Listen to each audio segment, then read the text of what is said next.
in 60 seconds or less, what did you think about the Vols last night and their win against Louisiana as they move forward to play Duke, which is at 2:40? I don't know how they decide the times. It used to be that was set before the tournament started. But anyway, it's 2:40, which is good because when Tennessee plays during the day, I think it gets people more excited than they play at night. You're just kind of, But anyway, your thoughts on the game, Caleb? Well, 60 seconds or less, it was, and I have a column up on this now, it was everything we've said about the Vols all year. It was literally vintage Tennessee. Boring defense, massive offensive dry spells that allow teams to come back from 18 points down and make it a game late. And still the one that we said the last 2 weeks, still struggling with their identity post Zakai Ziegler. That being said, they had a great defensive scheme going in. I mean, that was actually defensive coaching the way they played that yesterday. I got to give Rick Barnes credit for that. I don't believe defense wins championships. I never will. But I can in an individual game-by-game basis, and that doesn't mean I can't give credit where it's due. And his defensive game plan last night was flawless. I mean, Tennessee switched on every three-point shot. Every single three-point shot Louisiana took was contested, and that was crucial. They didn't let Jordan Brown go off. Jordan Brown got his points, but it wasn't like while they were contesting three-point shots, Jordan Brown was hitting under the bat, having a Wilt Chamberlain night of 55 points or something like that. And so they schemed exactly what they needed to do. It's their offense. Again, that was an issue. Shooting under 60% from the free throw line, that's a concern. Post on the message board, it was total domination of Louisiana.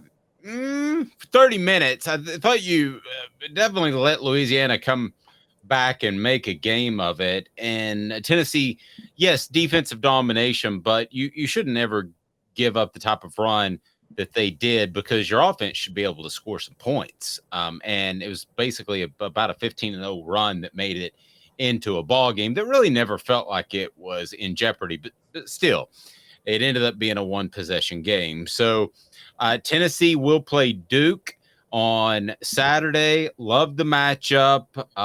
From the perspective of Tennessee, and it's a program building game as long as the Vols can hang.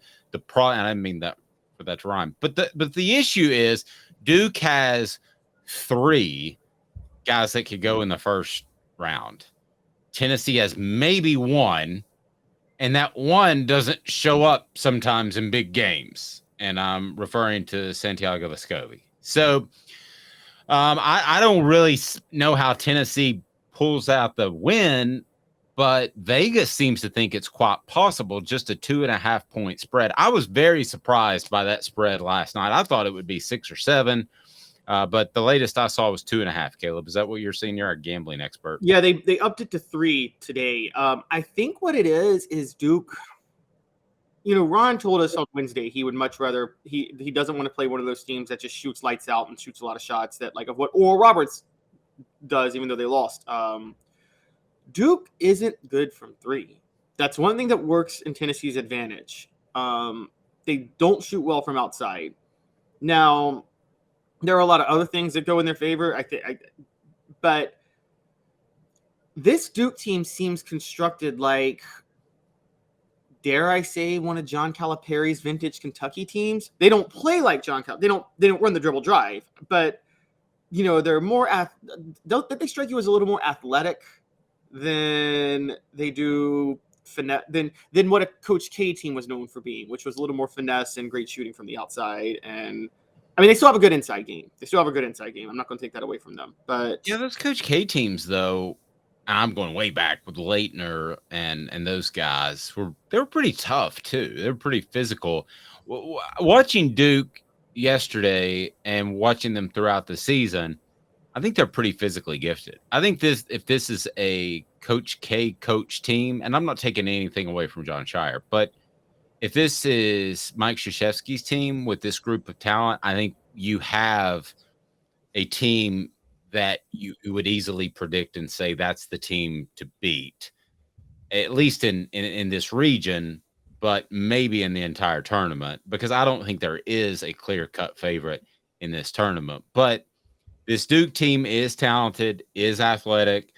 You knock defense a lot, and you did give them credit just now, talking about Tennessee, but I have to think that Tennessee has a slight advantage because they are a defensive team, and you've got a 48-hour, less than that, a 40-hour turnaround for this game. So I like Tennessee. I like Rick Barnes in this position because he's been to the tournament before, a tremendous amount of success, but I think he's got the logistics in hand to be prepared for Duke, and I'm sure they were preparing for Duke over Oral Robertson anyway. So we'll see. But Tennessee, at the very least, has to show up, play a good game. This is a program builder. I know it's win or go home, but this is not a team, given injuries, that you expect to go to the Final Four. Be respectable at the very least.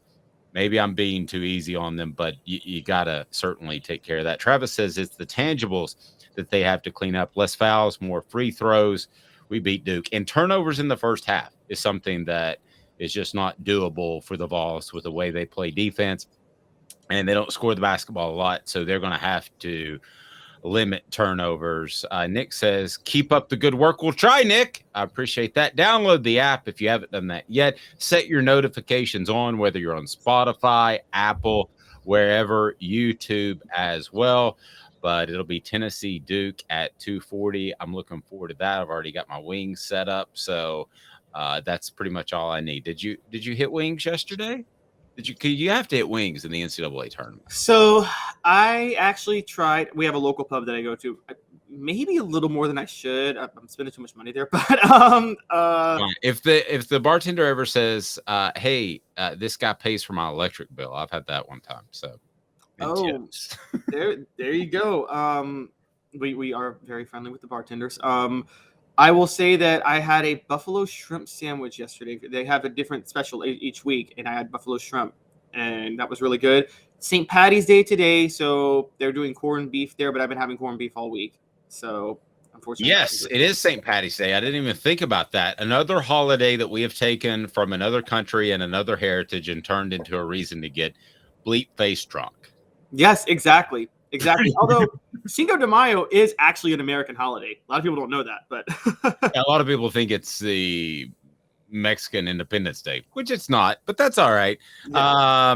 So we've got a lot to get to. Again, Fred White, spring preview, offensive line, linebackers, and Tennessee's offense. Is it the new in vogue thing? Is it going to be copied from school to school? A team that Tennessee played last year is open and honest about it. They are going to try to copy what the Vols do offensively, period. End of discussion. They've said it, and I think you're going to see much more of that. It is time for 4 downs. We get to that right now, and it's brought to you by Andy Mason Real Estate. AndyMasonRealEstate.com. I'll tell you more. 4 downs now off the Hook Sports. 4 downs. 4 questions. 4 answers. The Dave Hooker Show. 4 downs. A presentation of OffTheHookSports.com. Brought to you today by Andy Mason Real Estate. They'll save you thousands or tens of thousands of dollars in the real estate market in Knoxville. AndyMasonRealEstate.com. Best prices, best service. How about that? First down. What can Tennessee build on from Thursday night in the win over Louisiana? Caleb Calhoun, what say you? I think they can build on. They found somewhat of a defensive identity without Zakai Ziegler. That really stands out to me. They weren't able to push the tempo defensively or press or try to cause havoc the way they usually would with Zakai, but their half-court defense really kind of found itself, and they can really build on that specifically. I felt like they were a little lost during the SEC tournament without Ziegler. I'm going to be a little lame. I think just confidence. I think this team is still trying to find itself without Zakai Ziegler. So you move on, you advance. There should be some more confidence there. Second down, what does Tennessee need to improve on? Let me start first. Turnovers in the first half. That, to me, could be the Achilles heel for this defensive team. And it didn't crop up in the second half, and I think that's why Tennessee won the game. But a few more turnovers in the second half, you're talking about a real basketball game. You might be talking about a nip and tuck, one-upping each other in the final few minutes. But the Vols, for the most part, protected the basketball in the second half. But Tennessee cannot have double-digit turnovers in the first half against Duke and expect to hang around in the second half. I'll give you that. Turnovers is a good one. That's 2 games in a row where they had early first half turnovers, and it cost them against Missouri late, and then they held on with Louisiana. I'm going to go free throw shooting. Because Tennessee is streaky and has dry spells on offense, you have to hit your free throws when you're like more than other teams. You've got to hit your free throws if you're Tennessee because you don't have that consistent outside shooting threat. All right, third down. Can Santiago Vescovi be trusted? Absolutely not. He is so he's when you miss 2 free throws, it's back-to-back games to lose regular season games, and you're the sharpshooter on the team, and then you disappear in the first NCAA tournament game. He may show up. I don't trust him though. No, I have to agree with you, but you have to. Can he be? No. Does he have to be? Yes. I mean, where else are you going to generate points at this team if you go against a strong defensive effort? And lastly, fourth down, win or lose. Do the Vols beat Duke? A 3-point spread. I'll start. I think Tennessee plays close. It's a coin flip. I do think that Duke is athletically significantly better. If this Tennessee team didn't have any injuries and they were going into a 240 matchup with Duke on Saturday, I would take Tennessee. But I think athletically Duke is significantly better. So I find it hard for them to beat Duke. But this is not an unbeatable Duke team. For those of you that are casual basketball fans, this Duke team is flawed. I find it a little scary, though, Caleb, that I read a lot about them, and they're hungry because they didn't think that they got an appropriate seed. So they're playing that overlooked, underappreciated card. And if they're that motivated with their athleticism, I think that's a little bit scary. Yeah, I'll go. I'm gonna go lose. I think that I think Duke has the length and athleticism, and I think even though I actually don't think this is a bad matchup for Tennessee, I really don't. I just think those things are gonna make it a little bit rougher. And also, I mean, Tennessee's going to be a little more tired than Duke in this game.